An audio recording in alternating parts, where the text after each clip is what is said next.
Islamic youth federation एक मुल्की all India student organisation है। तलबा और नौजवान तबका है हमारे मुल्क का, मुसलमानों के अंदर, उसके अंदर इसका काम है। इसका नस्बुलैन या मकसद या ऑब्जेक्टिव जो हम कहेंगे ये है कि इनफरादी और इज्तिमाई यानी इंडिविजुअल एंड कलेक्टिव लाइफ जो हमारी होती है, किसी भी माशरे में मुसलमान की एक इंडिविजुअल लाइफ होती है, एक कलेक्टिव लाइफ होती है किसी भी इंसान की। तो इस इंडिविजुअल और कलेक्टिव लाइफ के अंदर इस्लाम के निफाज के जरिए यानी इस्लाम को, इस मुहिम के ज़रिए से हम ये चाह रहे हैं कि अगर हम अपने हालात को सुधारना चाहते हैं तो अगर हम कुरान और सुन्नत की रोशनी में अगर देखें तो हमको ये समझ में आता है कि उम्मत मुस्लिमा जो है उरूज उस वक्त में पाती है जब वो आला सिफ़ात की जो हामिल होती है, जब इसके अंदर ऐसे कैरेक्टर्स होते हैं जो कुरान चाहता है, कुरान का मतलूबा फ़र्द जो है ये बनता है, तो इसकी ये कौम जो है वो तरक्की करती है। फिर दूसरा ये है कि कुरान ने इसके ऊपर जो ज़िम्मेदारी आयत की है, एक उम्मत मुस्लिमा होने की हैसियत से हमको लोगों पर गवाह बनाया गया, तो दीन की गवाही का काम जो हमको करना है, और ये जब जिम्मेदारी हम अदा करेंगे तो तब जो हमको उरूज मिलेगा। अल्लाह की रज़ा का हुसूल यानी अल्लाह की रज़ा हासिल करना, ये इसका मकसद है। से भी गुजारिश है कि आप लोग जो है इस मुहिम का हिस्सा बनिए, इसके साथ इसके अंदर शामिल होइए, इसके पैगाम को अपने घरों, अपने दोस्तों, रिश्तेदारों, अहबाब में जहाँ पर भी आप पहुँच सकें उनके सामने ये पैगाम रखिए। जो जाफरानी मीडिया जिस तरह से जहर फैला रहा है मुसलमानों के खिलाफ, इस्लाम के खिलाफ, इसका किस तरह से मुकाबला किया जा सकता है? असल में ये प्रोपेगेंडा जो मीडिया जो फैला रहा है, तो ये तो एक ऐसा सिस्टम जो अपने आप को डेमोक्रेटिक सिस्टम बोलता है, जिस तरह से खबरें आ रही, चाहे वो तादाद में कम हो, मुस्लिम लड़कियां इर्तिदाद का शिकार हो रही है। गैर मुस्लिम जो या तो बहका रहे हैं या मुस्लिम लड़कियां उनके साथ अपनी शादियां कर रही हैं। बहुत ज़्यादा तादाद नहीं है लेकिन तशवीशनाक बात है। इस पर क्या कहना चाहेंगे आप? दोस्तों अस्सलाम वालेकुम रहमतुल्लाहि वबरकातुहू। जैसे कि आप जानते हैं कि हम हमेशा मुख्तलिफ शख्सियात को आपके सामने पेश करते हैं, आपके सामने रूबरू होते हैं और ये जानने की कोशिश करते हैं उनकी जिम्मेदारियाँ क्या हैं। और इस मुल्क में मुसलमानों की बहुत सारी तंजीमें अपनी खिदमत अंजाम दे रही हैं। भारत का मुसलमान ख़ास तौर से नौजवान क्या सोचता है और वो क्या जिम्मेदारियाँ अदा कर रहे हैं, उनकी जिम्मेदारियाँ क्या है, ऐसी एक तंजीम इस्लामिक यूथ फेडरेशन के ज़िम्मेदारान हमारे साथ मौजूद है। आइए सबसे पहले मैं उनका तारुफ कराता हूँ आपसे। हमारे साथ जो सबसे पहले मौजूद है शेख इरशाद खुर्शीद साहब, जो कि पेशे से मास्टर ऑफ कंप्यूटर हैं और मुंबई इस्लामिक यूथ फेडरेशन के सेक्रेटरी हैं। ये है शेख इरशाद साहब, आपका आमना सामना मीडिया में इस्तकबाल है। अस्सलाम वालेकुम। दूसरी दोस्तों हमारे साथ में जो शख्सियत है बहुत वो भी नौजवान है माशाल्लाह, और ये तंजीम भी नौजवानों की है। वो नाम है हसनुल बन्ना खान साहब, जो कि BE मैकेनिकल हैं और इस्लामिक यूथ फेडरेशन के मुंबई के कंपेनिंग इंचार्ज हैं। हम इनसे मुख्तलिफ सवालों को लेकर जानना चाहेंगे कि इनके मकासद क्या हैं, इनके जो प्रोग्राम क्या है, इस तरह के बहुत से सवाल आएंगे। मैं आपसे गुजारिश करूँगा कि इस इंटरव्यू का पूरी तरह से देखें, सुने, और ख़ास तौर से हमारी मिल्लत के नौजवानों से मेरी गुजारिश होगी कि इन नौजवानों के जज्बात है, जो इनकी खिदमत है, वो क्या करना चाह रहे हैं, इनके मंसूबे क्या क्या हैं, इसको ज़रूर जाने, ज़रूर सुने और अपना आगे का लाहे अमल तय करें। मुझे ऐसा लगता है। मैं सबसे पहले जो मेरा सवाल है वो हसनुल बन्ना खान साहब से है। हसनुल बन्ना खान साहब, पहले तो आमना सामना मीडिया में आपका इस्तकबाल है। अस्सलाम वालेकुम। वालेकुम सलाम। मैं आपसे ये जानना चाहूँगा कि इस्लामिक यूथ फेडरेशन का असल तारुफ क्या है, वो आप तारुफ बयान कीजिए। जी, हमारे नाज़रीन भी जान सकें। जज़ाकल्लाह राशिद भाई, आपने जो अल्फाज हमारे लिए बयान किए। इस्लामिक यूथ फेडरेशन एक मुल्की ऑल इंडिया स्टूडेंट ऑर्गेनाइजेशन है और स्टूडेंट और यूथ में इसका काम है। जो नौजवान और तलबा और नौजवान तबका है हमारे मुल्क का, मुसलमानों के अंदर, उसके अंदर इसका काम है। इसका नस्बुलैन या मकसद या ऑब्जेक्टिव जो हम कहेंगे ये है कि इनफरादी और इज्तिमाई यानी इंडिविजुअल एंड कलेक्टिव लाइफ जो हमारी होती है, किसी भी माशरे में मुसलमान की एक इंडिविजुअल लाइफ होती है, एक कलेक्टिव लाइफ होती है किसी भी इंसान की। तो इस इंडिविजुअल और कलेक्टिव लाइफ के अंदर इस्लाम के निफाज के जरिए यानी इस्लाम को का इस्टेब्लिश करने के जरिए अल्लाह की रजा का हुसूल यानी अल्लाह की रजा हासिल करना, ये इसका मकसद है या इसका ऑब्जेक्टिव है या नज़्बुल ऐन है। हम देखते हैं इसके ताल्लुक से कि हम जिस मुल्क में रहते हैं, जिस माशरे में रहते हैं, वहाँ का जो नौजवान है वो जब कॉलेज में, कैंपस में या मदरसे में या कई माशरे में गली नुक्कड़ों में जब जाता है तो उसको हर तरफ, हर जगह पर, हर मोड़ पर एक बुराइयों से भरा माशरा उसको सामने नजर आता है। तरह तरह की बुराइयां जो है इन नौजवानों के अंदर पल रही हैं और वक्त के साथ साथ इन बुराइयों का जो है रेशो जो हम कहेंगे वो बढ़ता जा रहा है, कम होने की जगह। तो इस माहौल का एक अगर कोई नौजवान इस माहौल में जब उतरता है तो इस माहौल में जब जाता है तो वो उस माहौल का एक तरह से हिस्सा बने बगैर उसके पास चारा नहीं है।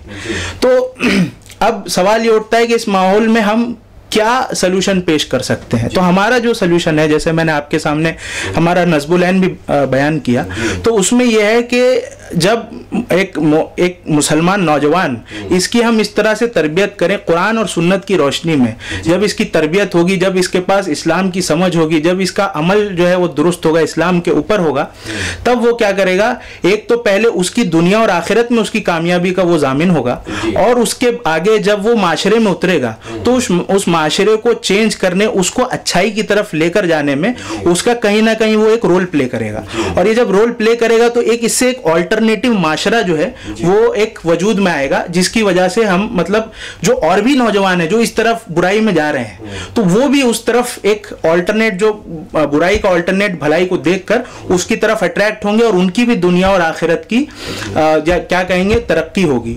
और इसको अगर हम और मतलब इस तरह से हम जैसे जानते हैं मुल्क और कौम का जो मुस्तकबिल है वो नौजवान है, तो जब ये नौजवान आगे बढ़ेंगे तो इस तरह की क्वालिटीज के साथ तो ये लोग एक माशरे में भलाई का क्या कहेंगे परचम को बुलंद करेंगे। जैसे अल्लामा इकबाल ने बहुत बेहतरीन अल्फाज में कहा था, उकाबी रूह जब बेदार होती है जवानों में, नजर आती है उनको अपनी मंजिल आसमानों में। तो वो बेदारी रूह, जो उकाबी रूह को बेदार करने के लिए हम लोग इस माशरे में नौजवानों के अंदर काम करने की, उस उकाबी रूह को बेदार करने की कोशिश कर रहे हैं। जैसे कि आपने तारुफ पेश किया हसन बन्ना खान साहब, आपने मैं आपसे ये जानना चाहूँगा कि इस तंजीम की, इस्लामिक यूथ फेडरेशन की बुनियाद कब पड़ी है, इसकी दागबेल कब डाली गई है, ख़ास तौर से ये मैं जानना चाहूँगा। ये तो समझ में आई बात कि बेहतर माशरे के लिए आप लोग काम कर रहे हैं माशाल्लाह। जी, तो ये एक इस्लामिक यूथ फेडरेशन जैसे मैंने बताया कि एक ऑल इंडिया तंजीम है, तो इसकी all India as a all India तंजीम बुनियाद जो डाली गई वो 2019 के अंदर डाली गई। इससे पहले इसका एक क्या कह सकते हैं एक प्रायर वर्जन है जो एक मतलब ये एक एज ए फेडरेशन काम कर रहा था, जो एक अम्ब्रेला ऑर्गेनाइजेशन थी। अलग अलग इस तरह की छोटी छोटी ऑर्गेनाइजेशंस जो है वो अलग अलग स्टेट्स में काम कर रही थी, उनकी एक अम्ब्रेला ऑर्गेनाइजेशन थी जिसका नाम था federation of Islamic youth organisations, या उसको शॉर्ट में कहेंगे फीओ। अच्छा। तो उसका हिस्सा अलग अलग स्टेट्स में काम करने वाली ऑर्गेनाइजेशंस थी। तो जिस इलाके से हम ताल्लुक रखते हैं, मुंबई थाना और पूना के अंदर हम भी उस तंजीम के अंदर काम कर रहे थे जिसका नाम था मुस्लिम यूथ फाउंडेशन। तो ये हमने जब देखा कि इस तरह की और भी तंजीमें काम कर रही हैं, तो इन सारी तंजीमों ने मिलकर जो है फैसला किया 2019 में कि ये मिलकर एक ऑल इंडिया तंजीम बनाएंगी, जो फिर मिलकर एक मकसद, एक नज़्बुल ऐन, एक पॉलिसी के साथ काम करें। जी, तो ये इसकी हिस्ट्री है। जी दोस्तों, देखा आपने किस तरह से हसन बन्ना खान साहब ने तारुफ पेश किया इस्लामिक यूथ फेडरेशन का। अब हम आते हैं अपने दूसरे ब्रदर की तरफ। ब्रदर इरशाद खान साहब से हम जानना चाहेंगे कि इस मुहिम का तारुफ क्या है और ये मुहिम क्या है आपकी। जी बिस्मिल्लाहिर्रहमानिर्रहीम। इस मुहिम का जो उन्वान है वो दौड़ो अल्लाह अपने रब की तरफ है, और ये मुहिम जो है हम लोग 15 सितंबर से 30 सितंबर तक जो है मना रहे हैं। तो इस मुहिम के अंदर जो है मुख्तलिफ एक्टिविटीज़ के ज़रिए से मुल्क की मौजूदा सूरत हाल के ऊपर हम जो है लोगों को अपना पैगाम देना चाह रहे हैं कि इस मौजूदा सूरत हाल के अंदर उम्मत मुस्लिमा या उम्मत ये मुस्लिम उम्मत जो इस मुल्क के अंदर जो है बस रही है, तो ये अपने सॉल्यूशंस को किस तरह से जो है कुरान और सुन्नत की रोशनी में पा सकती है। जी, ये मुल्क के जो अंदरूनी सूरत हाल है, तो इसमें हमारे मुस्लिम नौजवानों का क्या रोल होगा, खासतौर से इस पे आप कहना चाह रहे हैं? जी, तो अगर बेसिकली देखा जाए तो आज़ादी के बाद से जो हमारे हालात है इस मुल्क के अंदर जी, तो हम देखते हैं कि इसके अंदर कोई तब्दीली नहीं आ रही है जी। और ये हम जो एक कौम की हैसियत से इस मुल्क के अंदर एक बड़ी आबादी है, कहने के लिए तो हम जो है माइनॉरिटीज़ में है, पर इस मुल्क का जो है एक बहुत बड़ा हिस्सा है जी। तो हमारी तरक्की के लिहाज से देखा जाएगा तो इस मुल्क के अंदर अगर देखा जाएगा तो एक कौमी लिहाज से हम जो है तरक्की नहीं कर रहे हैं। तो इसके असबाब के ऊपर जब हम गौर करते हैं तो हम दो जो है वो अगर फैक्टर्स के ऊपर अगर देखा जाए, इसके इंटरनल और एक्सटर्नल फैक्टर्स के ऊपर अगर बात की जाए तो हमको नज़र आता है कि इसके कुछ इंटरनल फैक्टर्स ऐसे हैं कि जो हमारी ख़ुद की कमज़ोरियाँ है, जिस वजह से जो है ये हम जो है इस मुल्क के अंदर अपने एक मुस्लिम होने की हैसियत से इसमें अपना एक मकाम नहीं पैदा कर पा रहे और जो है तरक्की के रास्ते पे नहीं चल पा रहे, उरूज का रास्ते पे जो है उन नहीं चल पा रहे। और दूसरा एक फैक्टर हमको जो है एक्सटर्नल फैक्टर नज़र आते। तो इन दोनों फैक्टर्स पे अगर गौर करेंगे तो मैं अगर अब पहले जो है इंटरनल फैक्टर्स के ऊपर अगर बात करना चाहूँ तो इंटरनल फैक्टर्स पे मैं अगर बात करना चाहूँ तो मैं बताता हूँ कि हमारी जो हैसियत है वो कुरान की एक नुमाइंदगी की हैसियत है। तो हमारा जो हर नौजवान जो है, हमारा जो हर नौजवान और हर जो ईमान वाला जो हमारा भाई है वो कुरान की जो है सूरत होना चाहिए, कुरान की जो है तस्वीर होना चाहिए।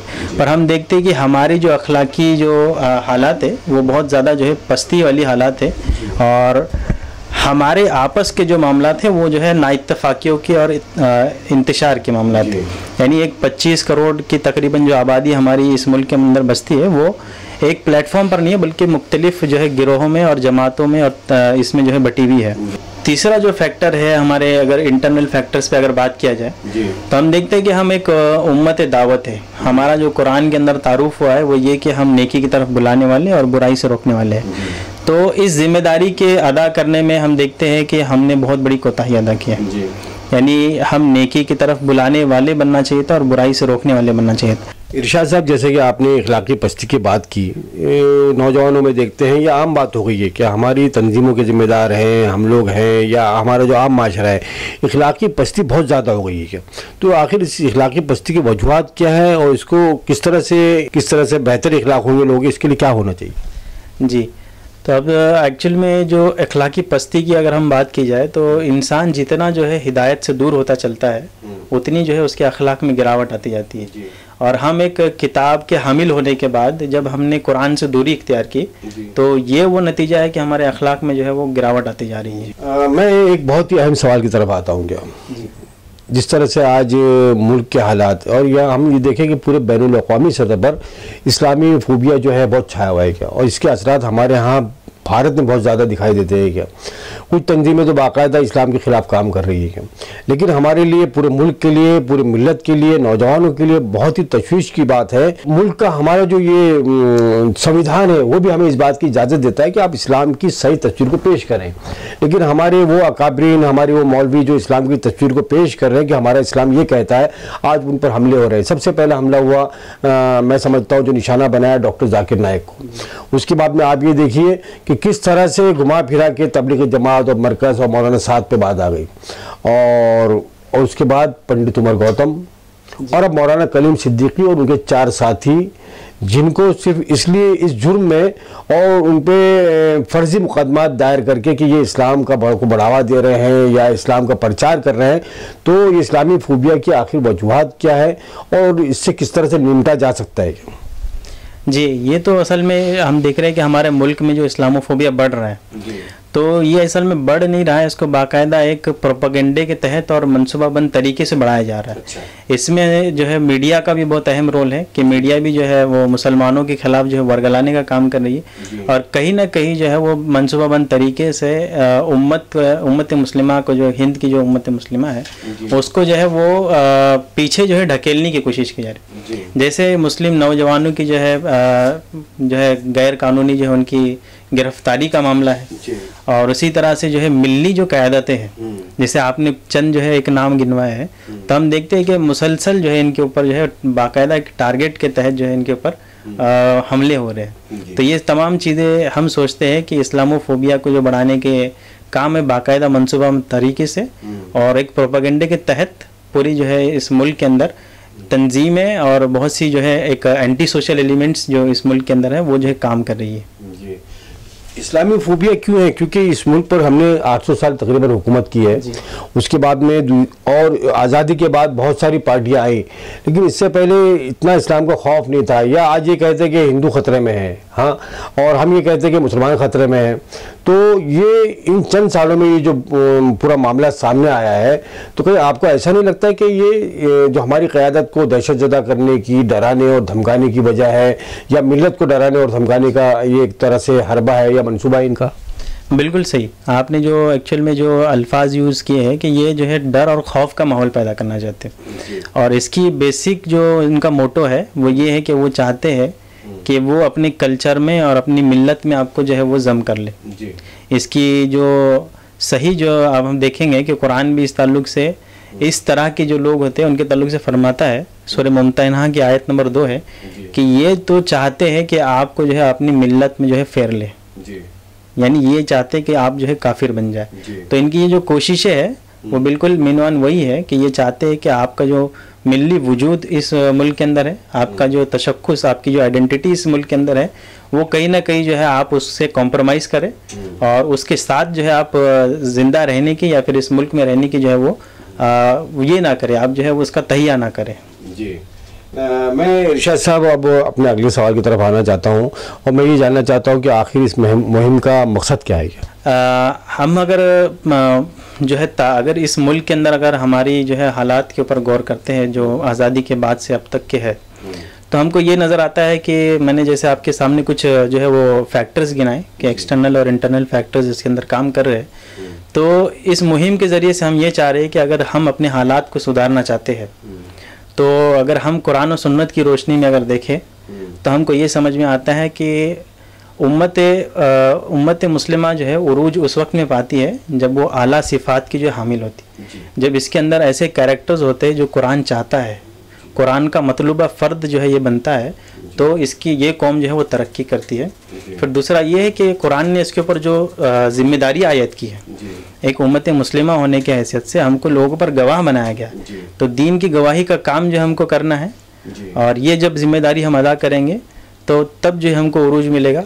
इरशाद साहब, मैं ये जानना चाहता हूँ, जैसे आपने जिक्र किया खारजी असबाब के, तो खारजी असबाब क्या है, आप कुछ नाज़रीन को बताएंगे? जी, तो हम देखते हैं कि इस मुल्क के अंदर अगर हम देखा जाए तो जिस तरह से मनसूबाबंद तरीके से इस्लामोफोबिया को फैलाया जा रहा है, यानी कहीं ना कहीं जो इस्लाम के ताल्लुक से नफ़रतें बढ़ाई जा रही है, इस्लाम के ताल्लुक से मिसकंसेप्शंस बढ़ाए जा रहे हैं, मुस्लिम जो बादशाह इस मुल्क के जो है गुजरे हैं उनकी जो तारीख को मस किया जा रहा है, उनकी तारीख को जो है अलग अंदाज से जो है पेश किया जा रहा है, ताकि लोग जो है वो आने वाली जो नस्ल है उनके मुसलमानों के तहत एक नफ़रत जो है अपने जहनों में लेकर जो है वो पले। तो इस तरह के जो है काम मनसूबाबंद तरीके से हो रहे हैं, और हम देखते हैं कि एक ऐसे एंटी सोशल एलिमेंट्स इस मुल्क के अंदर काम करते हैं कि जो मुसलमानों को गाय के नाम पे जो है उनकी मॉब लिंचिंग्स करती है, और जो है वो इधर उधर जो है उनको जो है पकड़ धकड़ कर जो है उनको सताने की और मारने की जो है कोशिशें करती है। मॉब लिंचिंग के जैसे वाक़यात हो रहे हैं। जी, मॉब लिंचिंग्स के वाक़यात बिल्कुल हम ये देखते हैं कि सिलेबस में भी कहीं ना कहीं हेर फेर किया जा रहा है, उस पर भी इनका अमल दखल हो चुका है। बिल्कुल बिल्कुल। तो ये असल में जो है तारीख को जो है बिल्कुल बदलने की कोशिश की जा रही है कि आने वाली जो नस्लें हैं उन तक जो है तारीख का सही जो है वो पैगाम ना रहे, तारीख जो है सही तरीके से ना पहुंच पाए, और मुसलमानों को वो एक कॉन्करर की हैसियत से गाजिबाना तौर पे जो है इस मुल्क के ऊपर आने वाले, और जो है वो इस मुल्क पर जो है वो इसको लुटेरे की हैसियत से जो है वो हमारी इमेज को जो है यहाँ पर पेश कर रहे हैं। जी, इरशाद साहब, जैसे कि मैं ये कहना चाह रहा हूँ तारीख के हवाले से, या हमारे मुल्क का जो सिलेबस है, जो एजुकेशन सिस्टम है जो है, क्योंकि मुल्क में जमहूरी निज़ाम है। अब जमहूरी निज़ाम में किसी भी स्कूल में कोई भी धर्म लादा नहीं जा सकता। तो हम ये देखते हैं कि हमारे मुस्लिम स्कूलों में मुस्लिम बच्चों को कुछ अलग अलग तरीके से उन पे कुफरिया कलमात पढ़ाने की कोशिश की जा रही है, इस तरह के सिलेबस में डाला जा रहा है। जब उस पर कुछ जो आप रहनुमाई करेंगे? जी, हम देखते हैं कि स्कूलों के अंदर ख़ास तौर पर जिस तरह से सरस्वती वंदना का पढ़ाया जाना, और वंदे मातरम का जो है कहलाया जाना, और जो है योगा को जो है कंपलसरी करना। तो ये वो चीज़ें हैं कि जो है इन गैर इस्लामी तौर तरीके और गैर इस्लामी जो है अकायद से ताल्लुक़ रखते हैं। और पर हम देखते हैं कि इस मुल्क के अंदर जो है वो मुसलमानों को बाकायदा फोर्स किया जाता है कि वो भी जो है किसका हिस्सा बने, और उनकी चॉइस, अगरचे हम जो है बोलते हैं कि हम जमहूरी मुल्क में रहते हैं, बट मुसलमानों के जो आज़ादी है इस मामले में वो कहीं ना कहीं जो है हमको देखते हैं कि वो इस मामले में आज़ाद नहीं है और उन पर थोपी जा रही है ये सारी चीज़ें। तो उनकी जो गैर इस्लामी जो तहजीबात है उसको थोपने का जो है काम हो रहा है, ऐसा लग रहा है। मनसूबाबंद तरीके से हो रहा है। जी बिल्कुल, हमारी इस्लामी शनाख्त मिटाना चाहते हैं। जी बिल्कुल, ये जो है हमारी इस्लामी शनाख्त और हमारी जो है तशक्कुस को ख़त्म करने की कोशिश है। तो ये कोशिश जो हमको लग रही है वो बिल्कुल ये है कि हमारी जो मिली शनाख्त है और हमारी जो एक आइडेंटिटी है उसको जो है वो मस्ख करने की कोशिश। मैं अब जो है आपसे ये पूछना चाहूँगा इरशाद भाई कि इस मुहिम का असल मकसद क्या है? जैसे कि हम देख रहे हैं कि इस मुल्क के जो है हालात, मुसलमानों की जो हालात है इस मुल्क के अंदर, मैंने आपके सामने रखा कि हम 70 सालों का अगर जायज़ा ले तो एक बड़ी जो है माइनॉरिटीज़ में भी एक बड़ी कौम होने के बाद भी हमारी जो हालात है इस मुल्क के अंदर वो कहीं ना कहीं जो है वो एक्सटर्नल और इंटरनल फैक्टर्स की वजह से जो है वो बढ़ नहीं रहा है।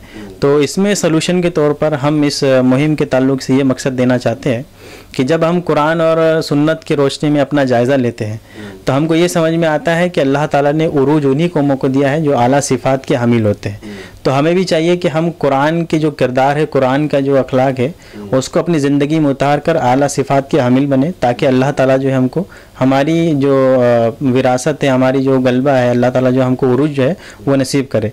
फिर दूसरी बात ये है कि हम देखते हैं कि हम पर अल्लाह ताला ने कुरान में जो है ज़िम्मेदारी ये भी आयत की है कि हम एक उम्मत दावत है इस मुल्क के अंदर, जहाँ पर जो है गैर जो है ईमान वाले बसते हैं, तो उनके तहत हमारी ज़िम्मेदारी ये है कि हम इस्लाम का पैगाम उन तक अपनी अमली जो है ज़िंदगी में इस्लाम को इम्प्लीमेंट कर भी बताए और कौली तौर पर भी जो उनको इस्लाम की दावत दे।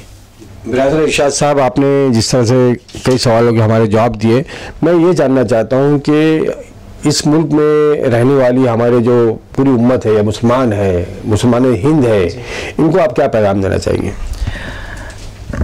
अंदरूनी मसाइल जो हमारे है तो उसको हम देखते हुए उसको कम करने की जो हमको कोशिश करना है या उससे दूरी हमको जो इख्तियार करना है। तो मुसलमाना ने हिंद के लिए हमारा जो पैगाम है वो ये है कि हम इत्तेहाद और इत्तेफाक से काम लें। आप देखिए कि हमारी जो तारीफ़ जो की है अल्लाह के रसूल सल्लल्लाहु अलैहि वसल्लम ने कि मुसलमान जो है एक जिस्म के मानिंद है, और जिस्म के किसी एक हिस्से पर भी अगर ठेस पहुंचती है तो सारा जिस्म जो है उसको कराता है। तो ये जिस्म जो है जुदा नहीं हो सकते। बिल्कुल। और इसी तरह से कुरान ने ये तारीफ़ की है कि आप जो है आप एक शीशा पिलाई हुई दीवार जो है बनकर जो है खड़े हो जाओ। तो हमारा जो पैगाम है वो ये कि हम इत्तेफाक और इत्तेहाद से काम लें। फिर ये कि मुल्क में बने हुए हालात का जो मुकाबला है वो सब्र और इस्तकामत से करें।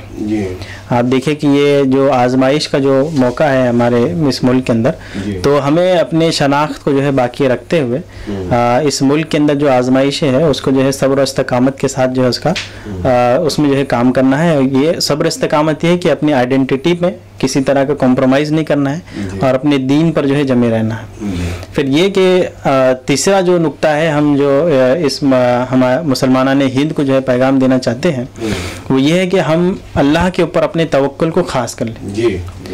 कि हम देखते हैं कि अल्लाह ताला अगर हमारी मदद के लिए आ जाए तो वसाइल की कमी और कमज़ोरी के बावजूद हम जो है तमाम जो है ताकतों का मुकाबला कर सकते हैं। अगर अल्लाह ताला हमारी मदद को आ जाए तो दुनिया की कोई ताकत जो है हमें जो है वो ज़ेर नहीं कर सकती।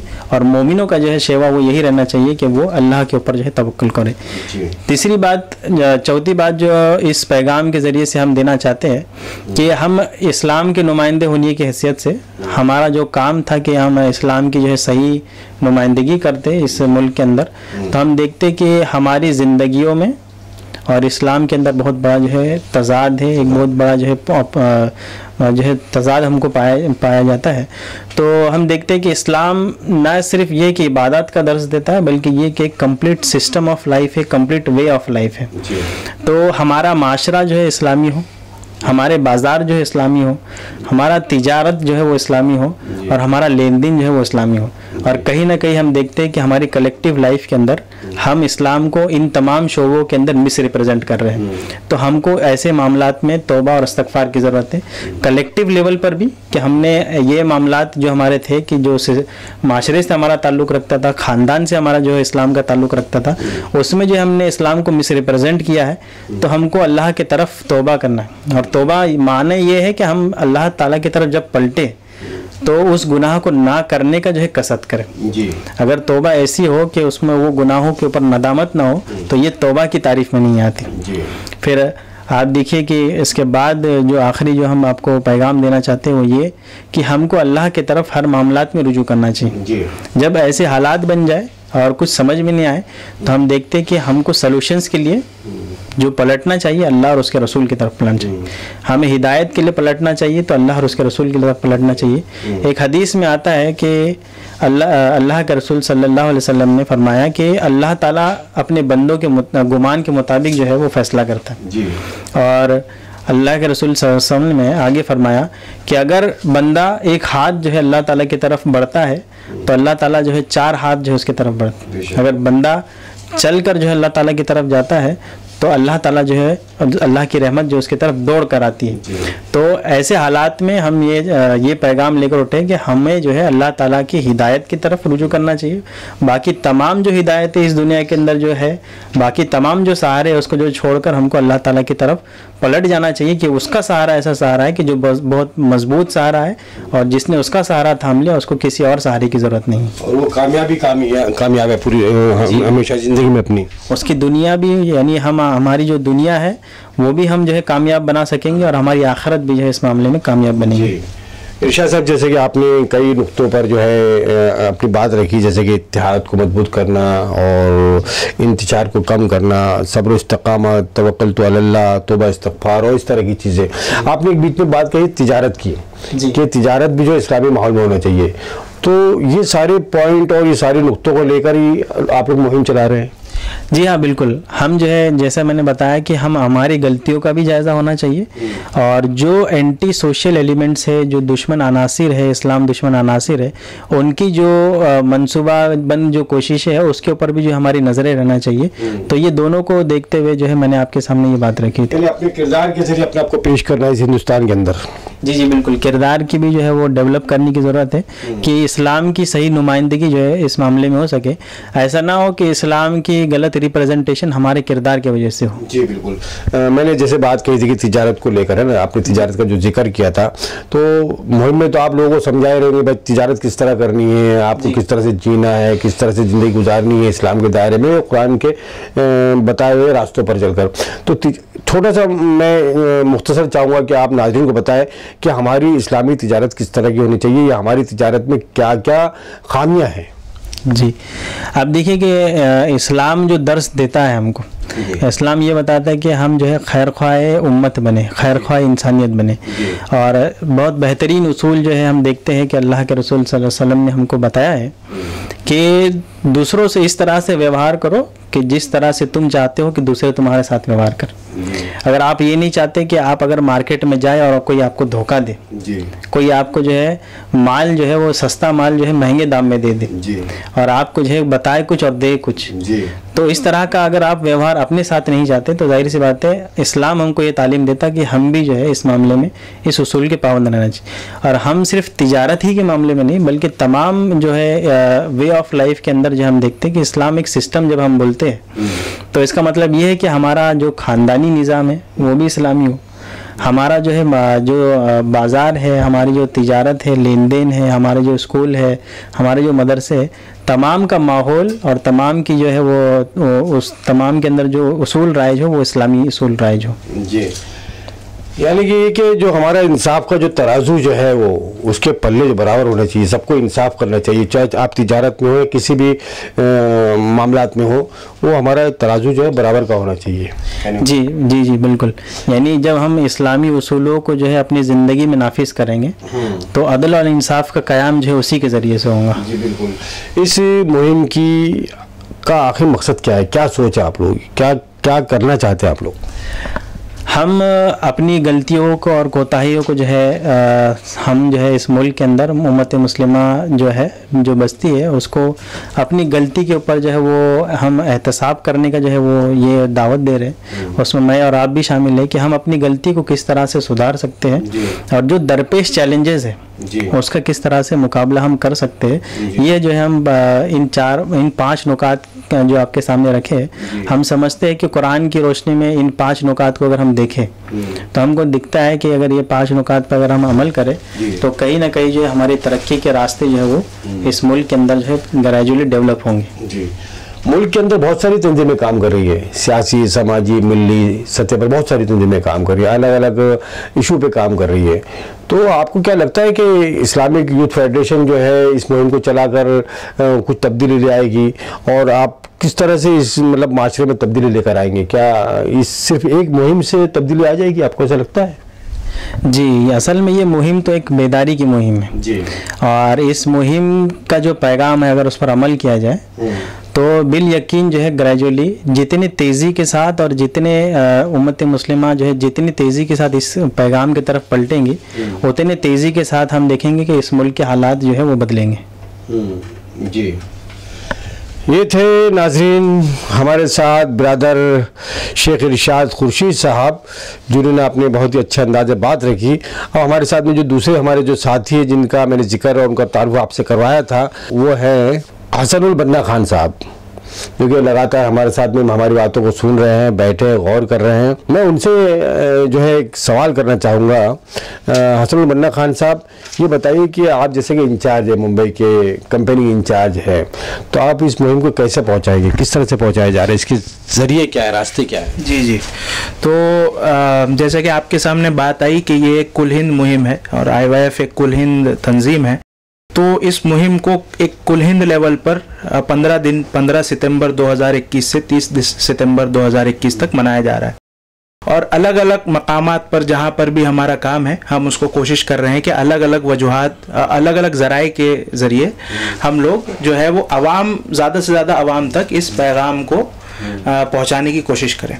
तो उसमें हमने जैसे IYF मुंबई से, हम मुंबई इलाके से ताल्लुक़ रखते हैं, तो यहाँ पर भी हमने कुछ कोशिशें की हैं। तो उसके अंदर हमने कोशिश की है कि हमारा जो मुहिम का पैगाम है वो हम लोगों तक पोस्टर्स के ज़रिए पोस्टर्स चस्पा कर और उसके अलावा स्टिकर्स जगह जगह छोटी बड़ी जगहों पर लगाकर और उसके अलावा फोल्डर्स तकसीम करके, हैंडबिल्स, पैम्फलेट्स, फोल्डर्स, इस तरह से जहाँ जहाँ पर भी हम पहुँच सकते हैं वहाँ पर हमने फोल्डर्स के ज़रिए इसी जो बातें आपके सामने आई है इसी को हमने फोल्डर्स के ज़रिए और पोस्टर्स और स्टिकर्स के ज़रिए आवाम तक पहुँचाने की ज़्यादा से ज़्यादा कोशिश की है। इसके अलावा हम ये कोशिश भी कर रहे हैं कि हम लोग, हमारे जो टीम है, हमारे जो साथी हैं, वो अलग अलग मुकाम पर जाकर लोगों के अंदर इनफरादी तौर पर उनसे मुलाकात करके उनको मुहिम के पैगाम से रोशनास करा रहे हैं।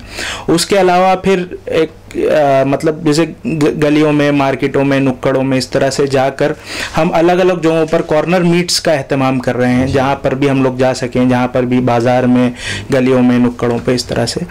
और उसके आगे फिर हम जो है वो स्टूडेंट्स, जो कि हमारा मेन काम स्टूडेंट्स में है, स्टूडेंट्स को जमा करके कई क्लासेस में, कहीं जहाँ पर पढ़ाइयाँ शुरू हो चुकी हैं वहाँ पर जो है हम पहुँच कर उनके सामने बात रखने की कोशिश कर रहे हैं।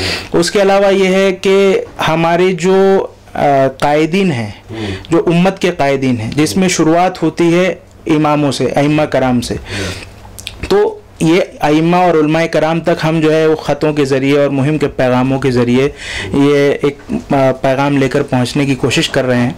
उसके अलावा फिर हमारा जो क्या कहते हैं इंटेलेक्चुअल तबका है, डॉक्टर्स हैं, टीचर्स हैं, क्या कहेंगे हमारे प्रोफेशनल्स हैं, ये सब जो इंटेलेक्चुअल तबका है इन तक भी हम पहुंचकर इनके सामने भी इस मुहिम के पैगाम को रखने की कोशिश कर रहे हैं। इनके साथ जो है टी पार्टीज़, हमने छोटी छोटी जो है टी पार्टीज़ का इनेकाद करके इनके साथ डिस्कशंस भी हो रहे हैं, चूँकि ये एक सोच समझ रखने वाला तबका है, तो इनके साथ डिस्कशंस के जरिए भी हमको भी चीज़ें पता चल रही हैं, इंफरादी मुलाकातें भी हो रही है और इज्तिमाई भी हो रही हैं। और इसके अलावा फिर और भी हमारे जो मिल्ली कायदीन हैं, जो ये एक तो हो गए कि अइम्मा कराम जो हमारा इंटेलेक्चुअल तबका है, इसके अलावा मिल्ली कायदीन, इन तक भी जो हम उम्मत की जो क़यादत आज कर रहे हैं, उन तक भी हम कोशिश कर रहे हैं कि इस पैगाम को पहुँचाएँ और उनके सामने भी अपनी बात रखें, उनसे भी डिस्कशंस हों इस तरह से। और ये सारी एक्टिविटीज़ इस मुहिम के ताल्लुक से हम करने की कोशिश कर रहे हैं। और इसके अलावा फिर मीडिया, सोशल मीडिया के ज़रिए हम जो है हमारे जो फोल्डर क्या कह सकते हैं, वो इमेजेस वगैरह के ज़रिए हम कुरानी आयात अहादीस जो मुहिम के तनाजुर में हमको मिलती हैं, वो सब वायरल करने की कोशिश कर रहे हैं। और ये भी हमारी एक कोशिश है मीडिया के इस्तेमाल के ज़रिए हम भी आपकी जो नाज़रीन है, हमारी आवाम है, जो ये आमना सामना टीवी आमना सामना नेटवर्क को सुनती है, उन तक भी हम ये पैगाम, हमारा ये आपसे भी गुजारिश है कि आप लोग जो है इस मुहिम का हिस्सा बनिए, इसके साथ इसके अंदर शामिल होइए, इसके पैगाम को अपने घरों, अपने दोस्तों, रिश्तेदारों, अहबाब में जहाँ पर भी आप पहुँच सकें उनके सामने ये पैगाम रखिए। तो ये भी हमारी एक कोशिश है इस तरह से। तो इनफरादी और इज्तिमाई लेवल पर जितनी कोशिश हो सकती है हमारी इस्तात के मुताबिक हम ये करने की कोशिश कर रहे हैं। मकसद ये कि इस्लाह माशरा जो है ज़रूरी है ना, पूरे माशरे की इस्लाह होनी चाहिए और माशरे में तब्दीली आनी चाहिए, बुराइयाँ ख़त्म होनी चाहिए, अच्छाइयों के पैगाम को आम करना चाहिए। मैं बन्ना साहब एक सवाल आपसे करना चाहता हूँ। जिस तरह से खबरें आ रही, चाहे वो तादाद में कम हो, मुस्लिम लड़कियां इर्तिदाद का शिकार हो रही है। गैर मुस्लिम जो या तो बहका रहे हैं या मुस्लिम लड़कियां उनके साथ अपनी शादियां कर रही हैं, बहुत ज़्यादा तादाद नहीं है लेकिन तशवीशनाक बात है। इस पर क्या कहना चाहेंगे आप? जी शुक्रिया। वजूहत क्या है? जी, तो इसके ताल्लुक से जब हम गौर करेंगे, वजह जो समझ में आती है वो जो हमारे समझ में आती है वो ये है कि मेन इन लड़कियों के अंदर एक माशरती तौर पर इस्लाम की समझ उस तरह से नहीं है। सोसाइटी के अंदर घर में है तो घर के अंदर भी या माशरे के अंदर, जैसे हमने बात की थी, कहीं पर भी हमको इस्लाम की सही समझ या दीन क्या है या इस्लाम क्या है या ईमान क्या है, इसकी सही समझ हम तक नहीं। हम पैदाइशी तौर पर तो मुसलमान हैं, लेकिन माशरती तौर पर अपने कल्ब के अंदर, दिल के अंदर वो ईमान की कैफियत हमारे अंदर कहीं ना कहीं उतरने में उसकी कमी रही है। और एक माशरा, जैसे कि मैंने शुरुआत में बात कही, एक ऐसा माशरा हमको अवेलेबल नहीं है हमारे पास कि जिसके अंदर इस तरह की बातचीत हो, इस तरह के डिस्कशन हो। उसके बरखिलाफ हमको एक बुराई की आमाजगाह वाला माशरा हमको मिलता है कि जहाँ इस तरह के जो मामलात हैं, इस तरह के मामलात को परवान चढ़ाया जा रहा है। तो मेरी जो इनफरादी तौर पर राय है कि हमारा जो फ़र्ज़ इसके अंदर बनता है कि हम घरों के अंदर, हर घर के अंदर इस्लाम को पूरी तरह से नाफिज करने की कोशिश करें और अपने ख़ानदान से शुरुआत करें। जैसे जो लोग भी आप सुन रहे हैं, उसका वजह जो मुझे समझ में आती है वो ये कि हमने इस्लाम को बराबर से अपनी औलादों तक, अपनी बेटियों तक पहुँचाया नहीं। अगर तरबियत की कमी, तरबियत और तस्किया, कुरान और सुन्नत से अटैचमेंट, ये सारे वजूहात हैं और ये ग्रेजुअल प्रोसेस है। हमारे उम्मत के अकाबिरीन, कायदीन जो हैं, इनको और गहराई से सोचना चाहिए। लेकिन हमारे जो समझ में आती है वो इस्लाम को कहीं ना कहीं, इस्लाम के इस्टेब्लिशमेंट में हमारे माशरे के अंदर कमी नज़र आती है। तो इसकी वजूहात है कि इस तरह के हमको वाक़यात मिलते रहते हैं। अल्लाह ताला ने हमको जो ईमान का जो ख़जाना दिया है, जो ताकत है, हम उसको समझ ही नहीं पा रहे हैं। कहीं ना कहीं ये लगता है ये। जी, मैं इरशाद साहब एक सवाल आपसे और करना चाहूँगा। जिक्र आया मीडिया का, कई बार आ चुका मीडिया का, जो ज़ाफ़रानी मीडिया जिस तरह से जहर फैला रहा है मुसलमानों के ख़िलाफ़, इस्लाम के ख़िलाफ़, इसका किस तरह से मुकाबला किया जा सकता है? असल में ये प्रोपेगेंडा जो मीडिया जो फैला रहा है, तो ये तो एक ऐसा सिस्टम जो अपने आप को डेमोक्रेटिक सिस्टम बोलता है, उसके वैल्यूज़ के बिल्कुल जो है हमको बरखिलाफ़ नज़र आता है जी। तो ये तो इनका जो है इस मुल्क के अंदर जो सिस्टम राइज है, उसका काम था कि वो इस अनबायस्ड मीडिया की जो रिपोर्टिंग है उसका जो है वो ये करते, बट हम देखते हैं कि वो भी इसका हिस्सा बने हुए हैं। तो जाहिर सी बात है कि इसका मुकाबला एक ऐसे मीडिया के ज़रिए से हो सकता है जो सही रिपोर्टिंग करे, जो हमारे छोटे मोटे जो प्लेटफॉर्म्स, जैसा आप एक प्लेटफॉर्म चला रहे हैं, उसी तरह से हमें जो है इस मामले में अपना एक मीडिया जो है बनाने की ज़रूरत है और उसको जो है डेवलप करने की ज़रूरत है कि लोगों के सामने जो है वो सही मामलात को जो है लेकर आए। और अगर इसके पीछे हम देखें कि कहीं ना कहीं अगर ऐसे छोटे मोटे मामलात होते हैं कि जिसके अंदर मुसलमान वाकई में मलूस रहते जी, तो ये भी एक उसके अंदर जो है बहुत बड़ा फैक्टर बनते हैं कि ये इसको हवा देते हैं। जी। तो मुसलमानों को भी चाहिए कि वो ऐसे तमाम ऐसे गैर अखलाकी मामलात और ऐसे तमाम काम से जो है वो इज्तनाब करे जो उनके मिल्ली तशक्कुस के ऊपर जो है वो उंगली उठाने वाली है। जी। आप दोनों हजरात का मैं आमना सामना मीडिया की टीम की जानिब से बहुत बहुत शुक्रिया अदा करता हूँ। हसन बन्ना खान साहब आपका भी और इरशाद शेख साहब आपका भी, कि आप लोग आमना सामना मीडिया के ऑफिस में तशरीफ़ लाए और हमें खिदमत का मौका दिया। मैं कैमरा पर्सन शाहीन पटेल के साथ आप सभी नाजरीन का भी बहुत बहुत शुक्रिया अदा करता हूँ। अस्सलाम वालेकुम, अल्लाह हाफिज़, जय भारत।